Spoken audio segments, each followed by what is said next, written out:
నా ఊపిరిలో ఉయ్యాలేసి నూరేళ్ల కాలం నిన్ను లాలించాలి, వెచ్చని కలల్ని పంచాలి.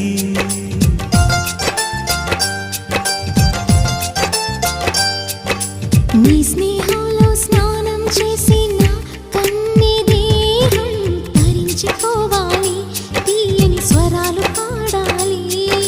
పరులకు ఎన్నడు తెలియని చల్లని చెలిమితో ఈ నా అనురాగం నీ గుండెనేమీటని. విరహపు వేడికి కనబడక విడవని జోడుగా ముడిపడగా అల్లే ఈ బంధం కలకాలముండిపోని. నీకోసం జీవించా చిలక, నా ప్రాణం నీవే నిమ్మణి తునగా.